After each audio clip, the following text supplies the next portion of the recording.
Bueno, muy bien amigos, bienvenidos a un programa muy especial de La Máquina de Pensar. Realmente especial porque estamos en la casa de Ida Vitale, ella nos recibió y realmente esto es un programa muy especial. Ida, gracias por recibirnos en tu casa. No podía recibirnos al otro lado de mi casa. Bueno, eso tiene poca... No, tiene no, perfecto, eso, bueno. Eso te va a agarrar perfectamente. Bien. Ida, obviamente con el premio Cervantes supongo yo que las entrevistas y la agenda tuya debe haberse... Esto se complicó. Se sí, complicó un poquito, ¿no? Se complicó un poquito. No, pero acá todo es poquito. Acá todo Sí. dura poco, así que no hay Acá en problema. Uruguay, pero digo, es internacional el premio Cervantes. Sí, bueno, pero... Sí, Es me el- han llamado bueno, de Canadá, por ejemplo. Bueno, sí, ocurre. Supongo que hay uruguayos en todos lados. No, pero no solo los uruguayos. Yo sé que los amigos mexicanos te quieren mucho y sé también que, digamos, el premio Cervantes, bueno, ya todos sabemos lo que es, ¿no? El máximo galardón en la literatura en castellano. Y como todos los premios, una lotería. Toca o no toca. Es un albur, decís vos. Y sí, lotería. Bueno, lotería hay que comprar billetes. Es cierto, es cierto. No compré billetes. Es cierto. Pero bueno, sí, entre el hábito de mirar un poco lo que ha sido premiado, porque creo que hay una... Cuando hoy me dieron el Reina Sofía, me dijeron, bueno, ahora te van a dar ese sí. ¿Y por qué? Dice, bueno, claro, los jurados supongo que ahorran un poco de trabajo. Bueno, no quiero hablar mal de los jurados, a los que soy muy agradecida. Por supuesto, y todos Pero estamos hay, agradecidos. sí, Todos bueno, estamos, es lógico. todos Bueno. estamos agradecidos No. porque no solamente el premio no es solo para Ida Vitale, no es solamente para la poesía uruguaya, sino que yo creo que es para la literatura uruguaya. Sí, Yo sí. una vez leí un artículo, siempre digo lo mismo, pero de Harold Bloom, ¿no? Del famoso crítico norteamericano, donde él hablaba en un momento, en una entrevista, de Uruguay. Un poquito hablaba, ese Harold Bloom. ¿Y sabes qué decía de Uruguay? Dice que la literatura en Uruguay no es un gran negocio porque no hay grandes firmas, porque la literatura uruguaya avanza en pelotón. Salvo con Onetti, dice, ¿no? Decía él. ¿Qué te parece a vos? Bueno, Harold Bloom sí tiene la mala costumbre de la gente muy prestigiosa, que bueno, se siente autorizado a largar cualquier ocurrencia. No sé cómo avanza el pelotón, más bien. Quizá él piense en la generación del 900, que fue un poco pelotón. Puede ser. Sí, eso puede ser. No, pero por acumulación. En tu caso, por ejemplo, te dan el premio a vos, pero yo creo que también es para la literatura uruguaya. Bueno, eso le pasa a a todo el todo, mundo, a toda la claro, me literatura. imagino. Claro. Pero no, pienso que él debe tener más fresco todo lo... Con mucho respeto por Harold Bloom, supongo que habrá llegado sobre todo hasta la... bueno, ¿qué número tenía la generación de... Del Bueno, 900. la de Onetti. No, La 45, posterior, la otra. 45. Sí, supongo que Sí, a Onetti lo debe conocer. Sí, lo Pero destacaba bueno, como una figura sí, aparte. dedujo, sí, realmente le llegó Julio Herrera y Delmira y María Eugenia, bueno, rodó, me imagino. Bueno, sí, habrá pensado avanza en pelotón y quedó fijada. Ahora, no menciona él algo que yo estuve el año pasado en México y me quedé sorprendido de que en México era más querido o más admirado Felisberto que Onetti. Les encantaba a todos Felisberto. Bueno, eso tiene sus explicaciones. En primer lugar, Felisberto se lo nombraba, pero no había ediciones, no había... Más bien era un nombre raro, entonces eso a la gente le queda más, pero no lo leían. No había mucha edición. Te digo, yo vivía 11 años en México y sé que era más conocido Onetti. Además, Onetti hace libros largos. Claro. Felisberto no. Pero por otro lado, Felisberto... No sé si hay mucha gente que escriba en el estilo de Onetti, pero sí, en México hay muchos, bueno, tú nombraste a Arreola, y hay otros que escriben una cosa que podría ser más cercana a lo de Felisberto. No realista, digamos. Sí. Bueno. Y un poco, digamos, antisolemne y todo eso, ¿no? También, un poco el humor también, cierto humor. Bueno, eso hay de todo, hay de todo. Diego Rulfo, claro. Yo diría que es solemne. Sí. No es por lo menos no es antisolemne. No, bueno, es que México es muy variado, muy variado. Tú nombraste a Torri. Torri, por ejemplo, no sé hasta qué punto todos lo conocen en México. No, claro. Nada. No conocen México. En México se da para ese lujo del crítico de poder descubrir, entre comillas, porque bueno, nunca, salvo que encuentre el primer libro de un jovencito, descubrir un escritor. Pero sí hay un dentro de digamos, de la extensión que tiene la literatura en México, hay un sector más raro. Como en todos lados, pero, hay una obviamente mayor de lo más sencillo. Claro.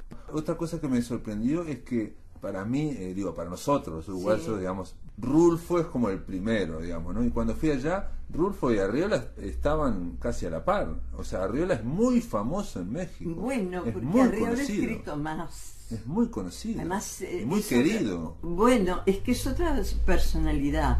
Rulfo es un tipo sumamente reservado, escrito muy poco, nada más que 2 novelas, después inventó que estaba escribiendo una que nunca se supo, La Cordillera, de repente famosa. de proyectos, qué sé. Pero Arreola es, aparte de que es muy simpático, tenía diario, escribía en diarios, aparecía en la radio, en la televisión. Sí, vos lo mencionás en el Shakespeare Palace, ¿no? O sea, puede ser, lo mencionás que incluso están cuando llegué, exacto, había alguien que hablaba y quedaste fascinada, era como un mago. Sí.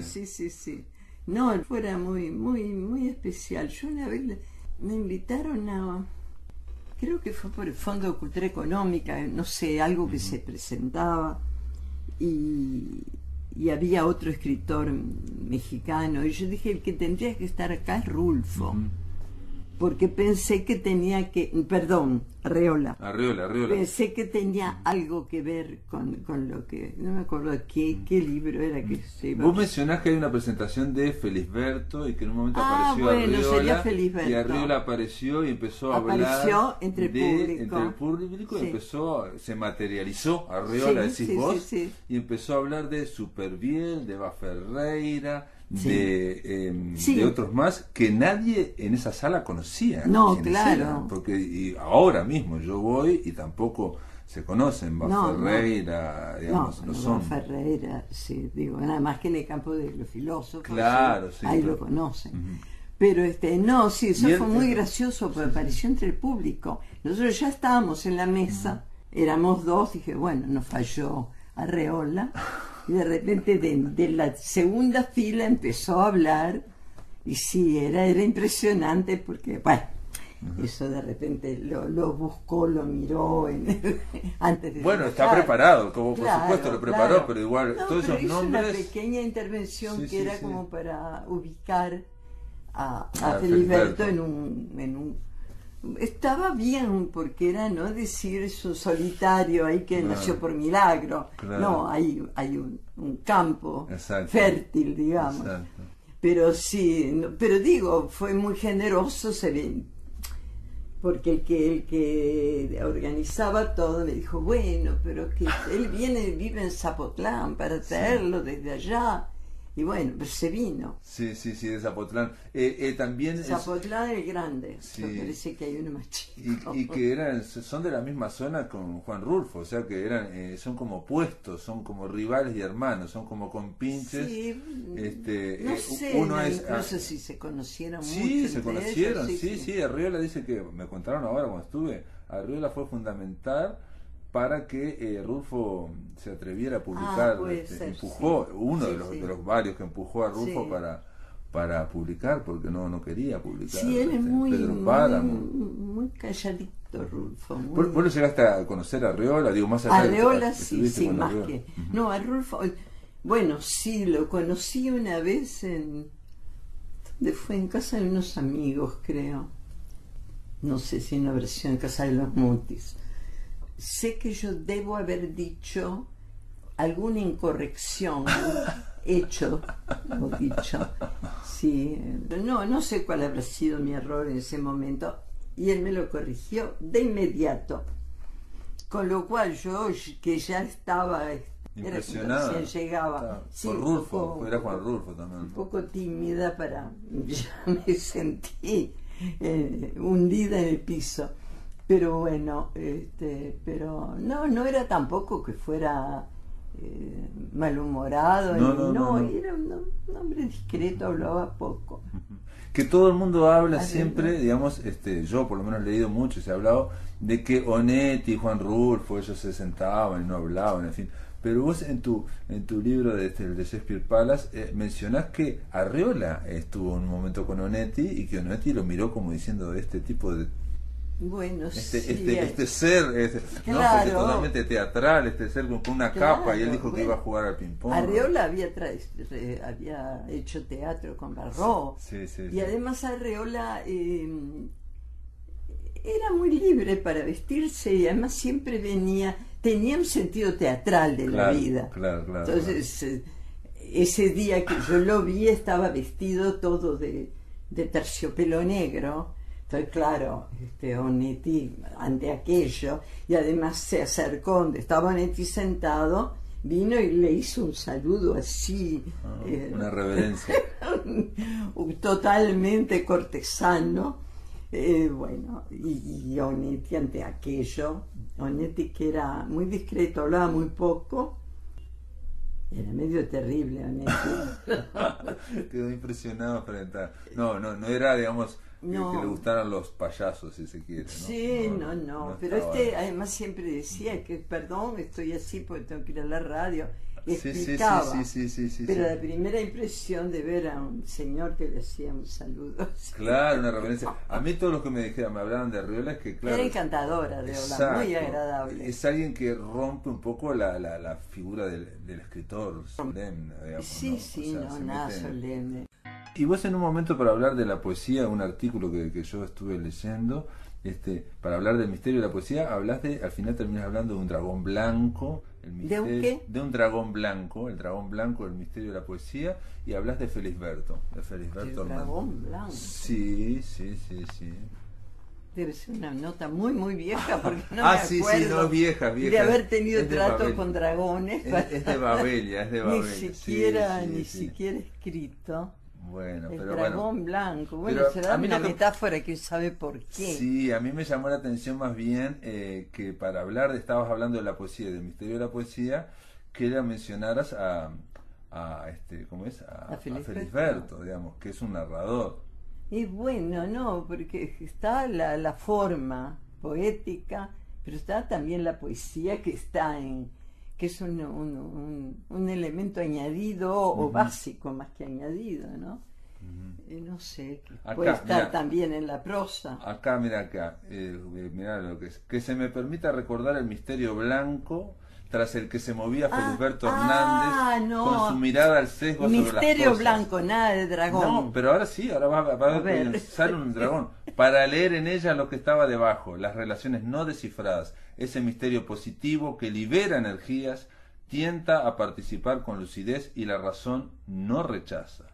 Es posible que ese inquietante y blanco dragón prefiera al campo de la prosa el de la poesía. Bueno, dragón en el sentido de algo que puede asustar. Claro. Claro. Los matices que abundan, claro, más en el trabajo, en la poesía, ¿no? No, ahora que dijiste eso, me acuerdo del misterio blanco de Felisberto, habla de eso, sí. No me acuerdo en qué texto es, pero sí, como un misterio, como suponiendo que en general la gente le atribuye oscuridad al misterio. Perfecto. Es por ese lado que viene el misterio, claro, que no es nocivo, que no es dañino, que es hasta cierto punto penetrable, transparente. Claro. Y que libera energías cuando Claro, uno realmente claro. se pone a descifrarlo, Claro. se pone con El ganas. dragón con blanco no me sonaba para nada, pero ya ves que sí. Bueno, algún dragón se puede Había escapar. explicación. Algún dragón se puede escapar, ¿no? Porque el tema de tu poesía, ¿vos sos consciente, por ejemplo, de que sos impresionante para cerrar los poemas? Que tenés una gran pericia o maestría no sé. para cerrar un poema, para que quede, digamos, vibrando, así que no se cierre, Bueno, que quede en el aire. será porque no me gusta que sea muy largo, que nada sea muy largo. Digo, consideración para la economía de los lectores. Pero, por ejemplo, sin decir que es lo mismo, paralelos, Lorca también tenía esa facilidad de cerrar algo y dejarlo abierto, digamos, dejarlo en el aire, vibrando, y el lector se queda... ¿Y qué quiso decir? ¿Qué quiso decir? Entonces queda aprendido el lector de eso. Bueno, sí, es posible. No lo vi como táctica, pero No, quizá es de haraganería. No, pero eso es como una constante en vos a lo largo de mucho de toda tu escritura, ¿no? El tema de cerrarlo pero dejarlo abierto, digamos, ¿no? Que quede eso, vibrando. Bueno, me voy a leer. Si descubro que es así. Está bien, bueno. está bien. Y la traducción, el tema de ser traductora, alimenta la poesía. Bueno, en realidad la poesía no se alimenta solo de poesía, obviamente, ¿no? Si nunca sabes de dónde sale un poema, de repente de una palabra, de cómo suena una palabra, de cómo asocias esa palabra. Claro. Pero para mí la traducción fue primero un modo de ganar algo de dinero cuando era adolescente. La primera cosa que me tocó traducir ni siquiera la firmé yo. ¿Y qué era? La hice para ayudar a alguien. ¿Ah, sí? Mirá, no te sé decir, sé que era un libro. ¿De francés? No. De francés, francés. Sí. Y había un amigo que lo tenía que hacer y estaba muy desesperado y dije, bueno, yo te doy una mano, yo qué sé. Y lo que pasa es que me gusta traducir, me gusta. Nunca haría, mejor dicho. Traducción de poesía. Digo, nunca haría. Nunca digas nunca. Nunca digas nunca. Pero, por ejemplo, un poeta todo, una obra completa. Porque sé que hay cosas que no se pueden traducir. Claro. De manera satisfactoria, siempre podés traducir, palabra por palabra, ir que se entienda lo que el escritor quería decir, pero reproducir la forma y ser fiel al contenido y que eso tenga el mismo encanto que cuando uno lo lee en la lengua del escritor, es muy difícil. Es difícil. Es muy difícil. Entonces, es muy difícil. Pero es imposible, es imposible en una obra completa. Circe Maya dice en un momento que ella también ha traducido, dice, traducir poema a otra lengua es como crear un fantasma de ese poema en la lengua. Sí, claro, sí, es algo que más o menos como una foto mal sacada. Que te recuerda vagamente al que está detrás, pero es el mal menor también, si no llegaríamos a la poesía. Claro. Hay un atisbo, aunque sea de poesía. Yo no sé ruso, decir que los poetas rusos, pero por algo no son lo que me deslumbran. Claro. Digo, yo que sé, al pasar eso por la traducción. O sea que a vos te gusta más leer, digamos, bueno, si puedo, las lenguas que puedo, incluso las que puedo poco, prefiero tratar de... Claro. Ahí yo leí que también habías traducido a Supervielle, que es uruguayo, pero que escribió en francés. Toda la vida, nunca escribió una línea en español. Es increíble. Una vez vi que dedicaba un libro de él y en francés. ¿No? Sí, pero que era su lengua. Él nació acá por casualidad. Pero él hablaba en castellano. No hablaba en español. ¿No hablaba español? Creo que con la gente hablaba en francés. Y porque él nació, incluso ni sé si nació, vino de niño, pero digo, no es una lengua que sea en la que él esté seguro. Mirá. Digo, sí. Yo solo hablar, por ejemplo, yo qué sé, francés es la lengua que manejo más. Yo no hablaría en francés más que obligada. no sé, con el dueño de un hotel, pero uno siempre piensa que se tiene que manejar en su propia lengua. Un escritor sobre todo. Claro, obvio. Gabriel a mí me encantaba, me gusta. ¿Te gusta? Sí, muchísimo. ¿Poesía o los cuentos? Todo, la prosa. Porque tiene cuentos también. Sí. Aquella tiene una poesía envenenada. La niña de Altamar. La niña de Altamar, sí. Tiene maravillas. Sí. Y también es medio surrealista también esa maravilla, digo, tiene esa cuestión. A veces, sí, a veces. ¿Y a Felisberto nunca lo conociste? A Felisberto, muchísimo lo conocí, muchísimo. Porque Felisberto... Incluso una vez hubo una cena en casa con Felisberto y Onetti. Cierto, sí. Lo juntamos a ver qué pasaba. Felisberto se ocupaba de comer. Que se pegaron los fideos, algo así. Vivíamos con ese momento con los Maggi, María Inés Silva Vila y Carlos Maggi. Y Pocha era muy escrupulosa con la cocina. Ninguna de las dos era muy especialista. Como nos divertía más estar en la reunión que ir a la cocina, claro, de cuando en cuando una iba y siempre algo ya había pasado, ¿no? Pero bueno, y que Onetti ni tocó el plato y que Felisberto comía y dice, me gustan pegaditos los fideos o algo así. Y era con Felisberto no tenías problema. Bueno, ese era el cuento de Carlos Maggi que hacía, ¿no? Como que los fideos habían quedado, no sé qué. Se nos había amasado todo un poco. No, mientras que Onetti miraba así, nos hacía alguna pregunta cáustica sobre la comida.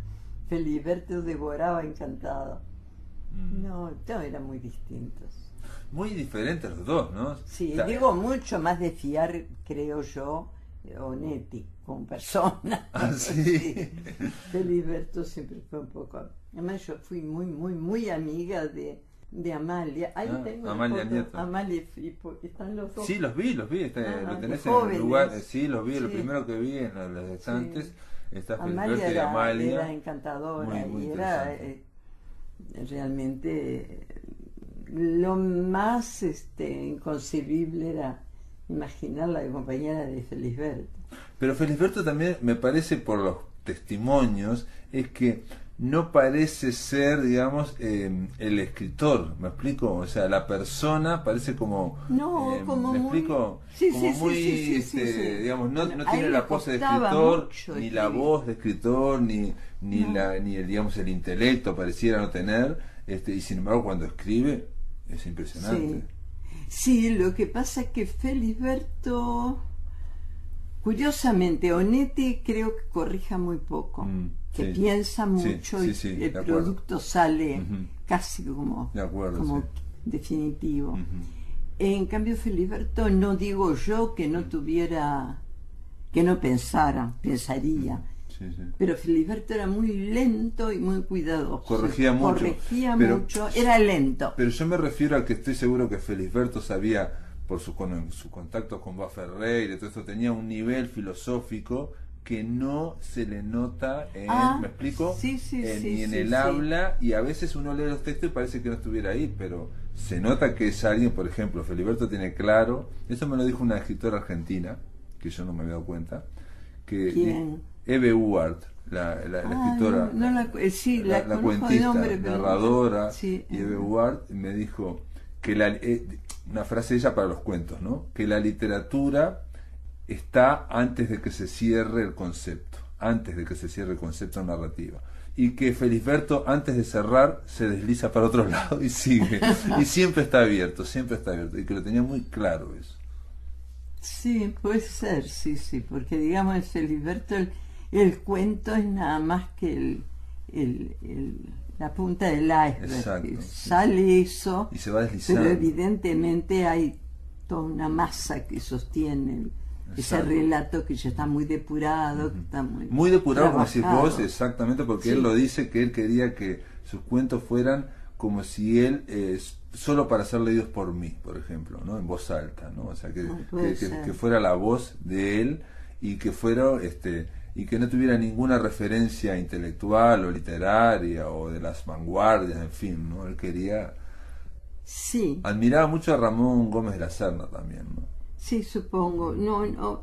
No sé qué leía Felisberto.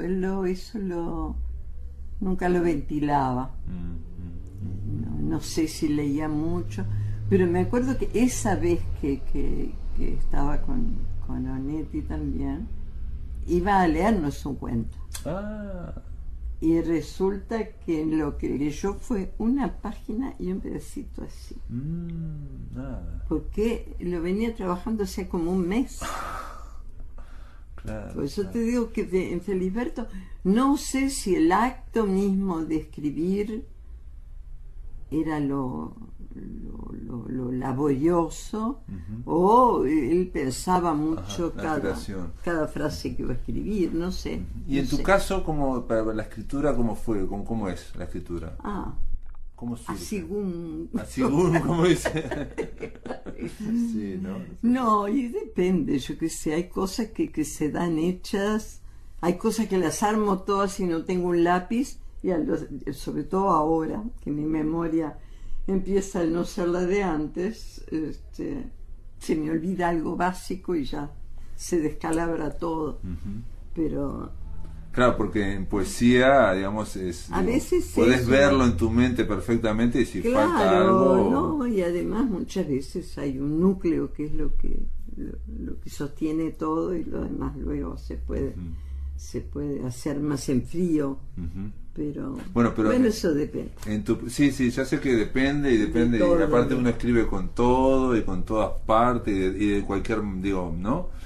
Yo solo puedo escribir en casa y en una mesa. Pero me pasó la época de escribir en el boleto. No, pero me refiero a las estrategias o tácticas o lo que fuere, ¿no? O detonantes. Pueden ser una lectura, una palabra, un recuerdo, yo qué sé. Más bien, yo creo que a mí me viene todo no de los hechos, sino de la propia literatura, digo, de lo que producen dos palabras cuando se juntan, por ejemplo. Qué sé yo, a veces una asociación, no sé. Pero vos, por ejemplo, en tu poesía hay mucha, digo, a mí me parece, atención, hay mucha, primero un lenguaje muy decantado, y aparece mucho el tema de frutas o de árbol o de la vegetales es posible, o del aire o cosas elementales, así el agua, en fin. Cosas más inocentes que los seres humanos. Exacto, sí, aparece eso también, ¿no? Bueno, hay épocas, qué sé yo, a veces es imposible que uno se mantenga totalmente al margen de lo que ha leído, de lo que recuerda, qué sé yo. Cuando un poeta impresiona mucho, bueno, yo trato de alejar aquello ¿Que te impresiona mucho? Me impresiona mucho, justamente para no... Digo, por años yo sentía que todo el mundo nerudeaba. Sí. Y entonces yo por años no leía a Neruda. ¿Y antes de Neruda? Lo leía, bueno, sí, una vez lo leí, pero dije, no, esto vamos a dejarlo. Porque... En un momento antes de Neruda, parece que en Uruguay, digo, es una idea que puede ser un bolazo mío, estaba muy presente Lorca y Machado, era como que estaba muy vinculado, y ahí un poquito Alberti acá también. Hubo mucho Lorca, como en un momento, digamos, Lorca. de unos 10 años, 20 años, ahí entre 50 por ejemplo. Sí. Bueno, yo respeté siempre mucho más a Machado. Y es un impresionante, señor Machado. Sí, además es, digamos, lo que puede aflorar de Lorca. Claro, Lorca es genial también, es su sistema metafórico y demás, pero justamente eso es lo que yo le tengo más miedo. ¿A qué? A las metáforas. Esa fue, porque vos tenés mucha facilidad para la metáfora también, ¿no? Ay, sí. Y no me parece yo a mí. trato de A mí me parece porque me parece que todo, muchas veces el poema es una metáfora de otra cosa. Bueno, esa cosa sí, eso puede ser. Y que no sé qué es, de metáfora de qué otra cosa, pero me doy cuenta como que se está hablando de otra cosa. Bueno, es que la metáfora a veces yo la siento como un poco superficial. Ajá. ¿No? Que a veces a veces lo que se te da más fácilmente es lo que hay que desconfiar. Sí. Por eso, digamos, como un recurso. No sé fácil. si, por ejemplo, Supervielle es muy metafórico. Así en frío, yo diría que no. No sé. Lorca, digo, Sí, es Lorca, como sí. se sostiene en la metáfora. Sí, de acuerdo. Diría, ¿no? Sí, de acuerdo. Con una imaginación muy libre, que une cosas muy... Bueno, y Juan Ramón Jiménez también está ahí, ¿no? También Juan Ramón siempre me pareció el number one. Padre. El number one, no el uno, ¿no? Sí. Sí, además por esa exigencia y porque él busca que lo que te atrae esté adentro, no en la superficie. Adentro del poema. Sí, claro. Ahí. Sí, estaba adentro. Hay que descifrarlo de alguna forma, ¿no? Yo a Juan Ramón lo conocía acá, claro, no a Machado, y era muy así, muy exigente. En ese momento era terrible, porque te parecía que todos los escritores españoles eran mal vistos por él. No salvaba a nadie. No se salvaba a nadie con Juan Ramón. Yo creo que no hablaba, pero no sé, por ejemplo, qué pensaría de Machado. Claro, supongo que ahí habría respeto, ¿no? Podés no coincidir en la factura con alguien, pero respetarlo, que hace bien lo que quiere hacer. Exacto, ¿no? que digamos que el fin que está persiguiendo, que es otro, lo logra, digamos, ¿no? O sea, por ejemplo, Unamuno también, ¿no? Sí, Unamuno me gustó mucho, Unamuno, lo leía mucho al principio. A veces parece hasta antipoético, de medio bruto, de vasto, así, pero uno se da cuenta que él quiere eso, quiere lograrlo. Él busca decir lo que él quiere, como él quiere decirlo, con sencillez. Y peleándose un poco, porque era muy peleador, ¿no? Ahora está que a mí me encanta también el Gerardo Diego, por ejemplo, que es un maestro de lo ornamental, digamos. Y también de discurso amoroso también, ¿no? Sí, pero de muy rico de forma, Y alguien que vos lo mencionas mucho, que es Bergamín, que aquí tuvo su presencia. Que Bergamín era un maestro adorable. Así, ¿Y en qué sentido, maestro adorable? Él vino a dar clases en la Facultad de Humanidades, y entonces te hacía leer y te prestaba los libros, o te los regalaba, era un tipo muy generoso. Era un buen profesor. Claro. Y me gustaba mucho no tanto la poesía. La prosa, que era muy barroca, siempre era complicado de leer, porque siempre había alusiones, no siempre explícitas, y muy quizás muy españolas también, ¿no? Sí, pero yo no conozco a nadie como Bergamín. En cuanto a estilo, era muy de él. Mirá vos. Sí, un estilo complicado, barroco, si se puede decir, no acumulativo, barroco, porque sí, yo tengo relacionaba cosas que de repente tú nunca las unirías. Muy amigo de Buñuel también, Bergamín, en su momento. Bueno, sí, supongo. Y Buñuel lo menciona varias veces, y que le puso el título El Ángel Exterminador a una película porque Bergamín le dijo: yo si veo una película con ese nombre, entro al cine, dice. El Ángel Exterminador. Claro. Buñuel le puso El Ángel Exterminador porque Bergamín le dijo eso, que no tenía nada que ver con la película, ¿no? Que se están encerrados en un living ahí, que no pueden salir, unos burgueses. A Buñuel no lo conociste allá en México, ¿no? No. Estuvo mucho en Argentina. No, creo. en México, siempre en México. Buñuel estuvo siempre allá pero en creo México. que antes, Creo cuando que, salió de España. creo que iba a venir a Argentina y después se fue a México. Sí, estuvo en México, siempre estuvo en México, creo. Y los que estaban alrededor de Bergamino, digamos, eras vos, Amanda Berenguer, José Pedro Díaz, ¿no? Era ese, ¿no? No, y Castillo Y Guido también. Castillo. ¿Y con Guido Castillo qué pasó? Porque Guido Castillo No sé, es yo un me hombre... fui. No, después se fue a España, pero a mí me llama la atención de Guido Castillo, que estaba al lado de Torres García, al lado de este. Siempre estaba con Onetti, o sea, Bueno, es alguien que está siempre ahí, al lado. y bueno, admiraba y sabía admirar. Sí. No, él estaba muy cerca de Torres porque él también tenía ciertas inquietudes plásticas y todo el grupo de los eran amigos de él, los hijos de Torres y demás. Sí, lo ayudaba para el boletín ese que tenía. Bueno, yo no lo traté demasiado, pero me caía muy bien Castillo. Un tipo amplio de intereses. Que eso es siempre positivo. Es ¿no? positivo y es para no quedarse solo en esa a veces especialización que se cae y en esa grandilocuencia después que se cae. A veces, ¿no? Se casó y se fue a España. Sí, se fue a y España. No sé, nunca volvió, creo. Sí, no volvió, no. No volvió nunca. Creo que no, yo llegué a entrevistarlo una vez. Por unos artículos que había leído de Onetti sobre Torres García. ¿De Onetti sobre Torres? Sí, Onetti, ¿sabes qué decía en un artículo? Que Torres García, él vino a contar algo de, no sé si un cuadro de Cézanne, ¿no? Y lo escucharon y Torres. No, Onetti vino a hablar y Torres dijo, miren a Onetti, dice, no sabe nada de pintura y nunca se equivoca.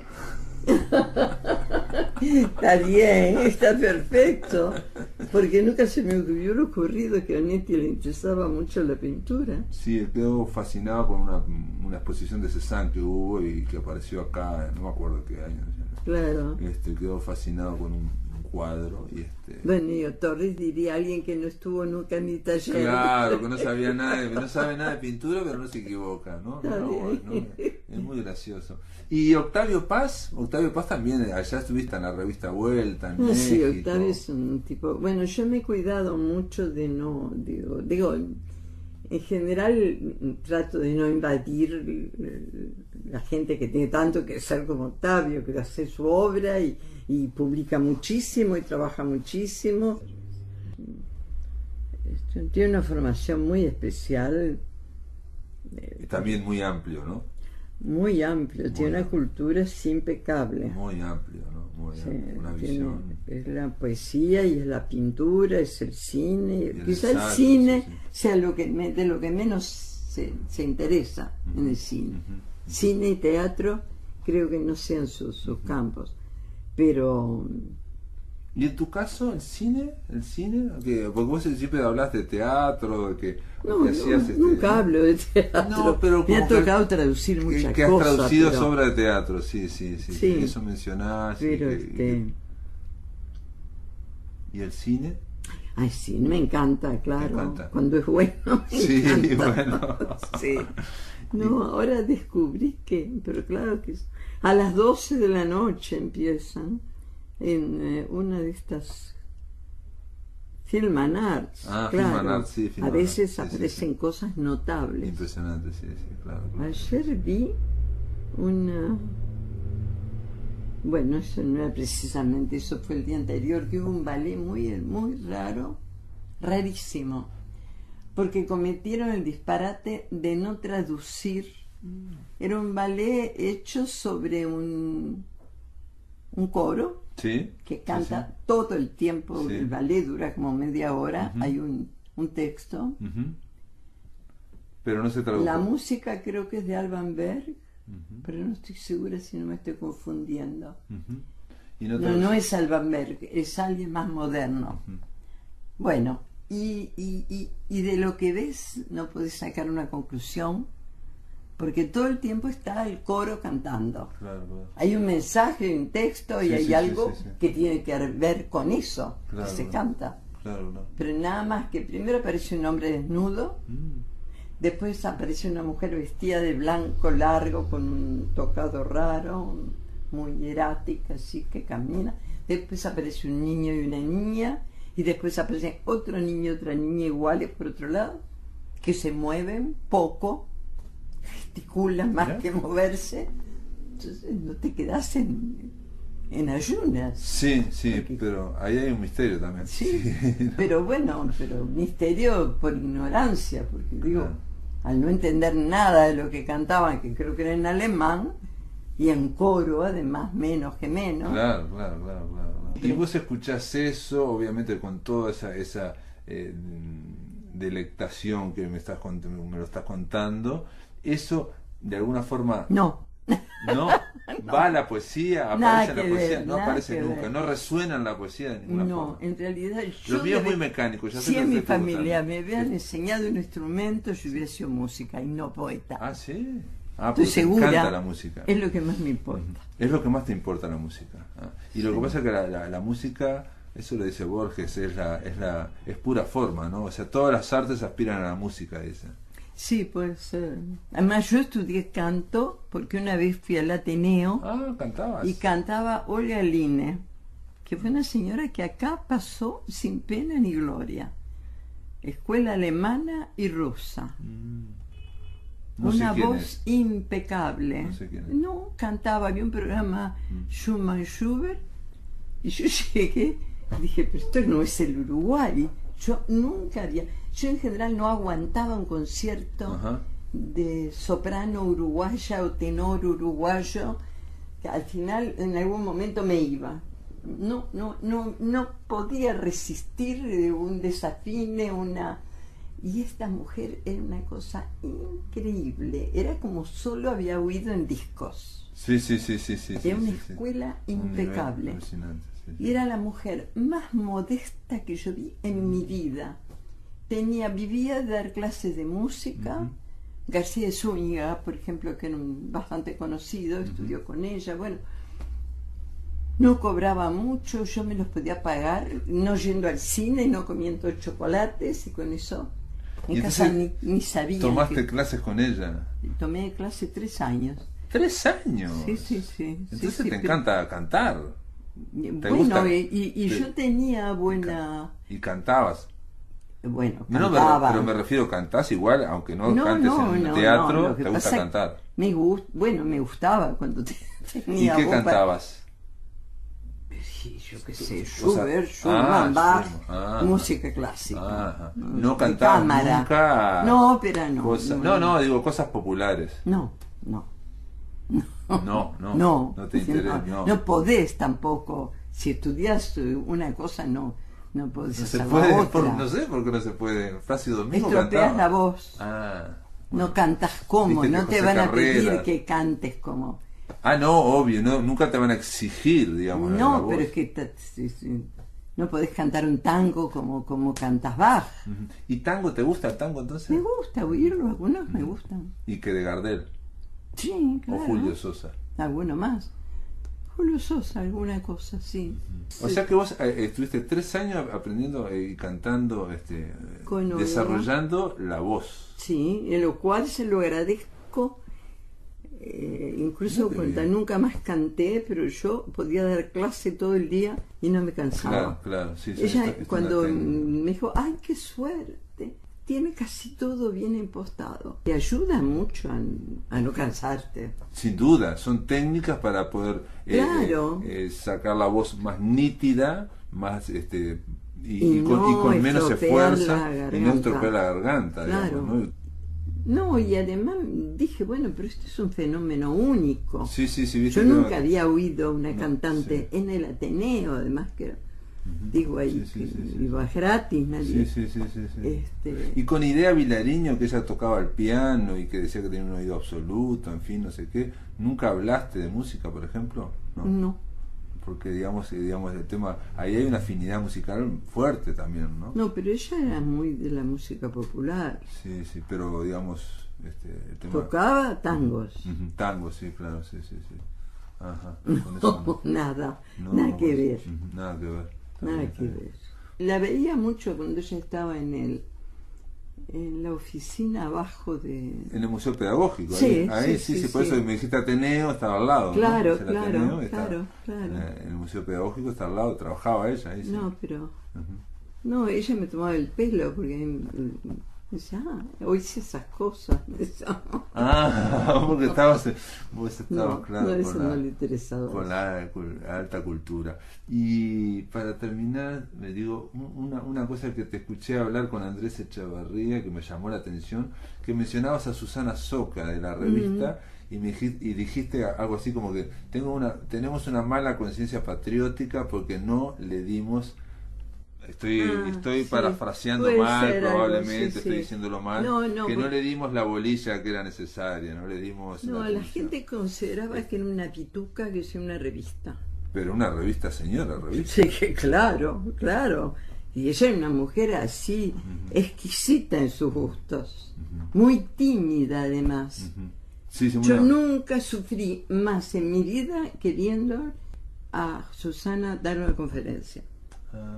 Se le perdían los papeles, se le perdían los lentes, se ponía nerviosa, te das cuenta que tartamudeaba, que estaba deseando que la conferencia se acabara. Una tortura, claro, una tortura. Sí. Era una tortura. Pero a la vez se sometía porque quería... Claro, no, bueno, era su mundo, pero evidentemente a ella le gustaba estar detrás, tranquila, con un amigo, una amiga, gente muy de su confianza. Igual pero y quizás sintiera el rechazo. No sé si rechazo, o renuencia, pero la renuencia. Una renuencia, mucho más precisa tu palabra. Era eso. Pero tú la nombrabas a Susana, era, no sé, más. Esa es la reacción de la gente. De acuerdo, Así bueno, como... muy uruguayo eso, ¿no? Digamos, que venga de afuera, que traiga un nivel tan grande de revista y con tantos intelectuales increíbles de Francia, como aparecían en los cuadernos de la Licorne, era impecable. Para Montevideo era una cosa muy sorprendente. Sí, era muy generosa, por otro lado, ya publicaba. Sí. Los uruguayos no era que no publicaba. Y a Felisberto, digamos. Claro. Sí, Onetti tiene un lindísimo artículo que habla de Susana Soca y habla de algo así, de la forma de la ternura. Claro, es que era discretísima, y es como si le hacían un favor por publicar en la revista. Claro. Eso también es cuando uno escribe esto. Mirá lo que te voy a decir, mirá qué pavada te voy a decir, pero el artista no solamente tiene que tener talento, sino a veces temperamento para aguantar, para lo que sea, pero hay que tener temperamento, audacia, lo que sea, ¿no? Vos tenés temperamento. Susana es muy tímida en todo, entonces creo que no sé, hasta incluso para publicar. Sí, no quería publicar. O sea, el hecho de estar publicando a los otros también. Ella ayudó mucho a Bergamín también. ¿Bergamín lo ayudó también? Sí, digo, en el sentido que lo recibía, hablaba con él, eran gente del mismo nivel. Sí. Claro, gente de un nivel cultural muy alto. Claro. Que no era lo habitual en Montevideo esa época, claro. Bueno, creo que la que era muy amiga de Susana era Esther de Cáceres. Que era una mujer muy generosa, muy abierta, muy hasta demasiado. Eso de que ella era médica, además creo que la hacía muy abierta a todo el mundo, ¿no? No, pero Dios mío, es que es inconcebible que se me vaya el nombre de... Ay, qué horror. ¿Quién sería? ¿No? ¿Humberto Meguet? No. No, pobre Meguet, se murió tan Humberto joven. Meguet no. Murió muy joven Meguet.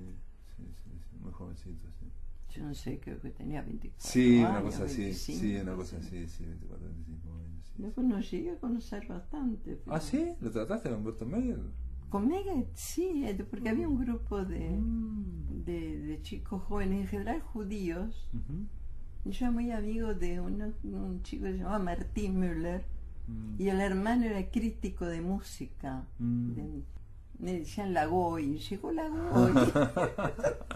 Fue. Sí. Bueno, así que la Goy Vitale. La Goy Vitale. La Pero Goy Vitale. yo, en ese tiempo yo decía, pero qué importante es que haya algo, la religión, que los unía, aunque Sí, no sí, creo algo que fuera nutra, especialmente no, ahí religioso, puede haber ninguno, cultura, claro, puede pero ser la una conciencia de sí, culturas, de lecturas también, ¿no? Claro, Todo claro. el famoso humus que hay alrededor para que crezca, Claro, se desarrolle, claro, no y ahí desarrolle. todo el mundo leía y venían Claro. con un libro, con otro, era en general. Eso es fundamental. Eso. Bueno, y había un pintor que era muy bueno, que siguió haciendo cosas. Gurbich, no. Gurbich. Gran pintor. Estupendo, Gran, ¿no? estupendo. Estamos hablando. Ahora tiene su museo, Gurbich, creo, ¿no? sí, el Museo Gurbich, Sí. sí. Me hizo un retrato, pero no me lo hizo a mí. Yo dije, yo te puedo prestar el vestido, y es lo mismo. Tenía un encaje, una cosa, y eso es lo que él quería pintar. Era muy detallista. Sí, después, muy detallista, sí. Y muy personal, digamos, dentro del taller Torre García era muy personal, sí. Muy, bueno, pero y Fonseca era el otro Fonseca, el que sí, vos hablaste Fonseca era un Fonseca. mito, Sí, porque ya no estaba acá. Sí, todos hablaban que de vos Fonseca. llegaste y lo viste allá en México, ese cono, digamos. No estaba en Estados Unidos. Fonseca. Pero viste una obra que era un cono, claro, llegaste claro, en el sí, pero curioso, eran esculturas eso. Sí. Y él acá hacía pintura. Era pintor, claro. Después no sé, en Estados Unidos. No, yo siempre sentí que Fonseca era el heredero de Torres, más que los propios hijos. No sé, me interesaba mucho, me gustaba mucho lo que hacía.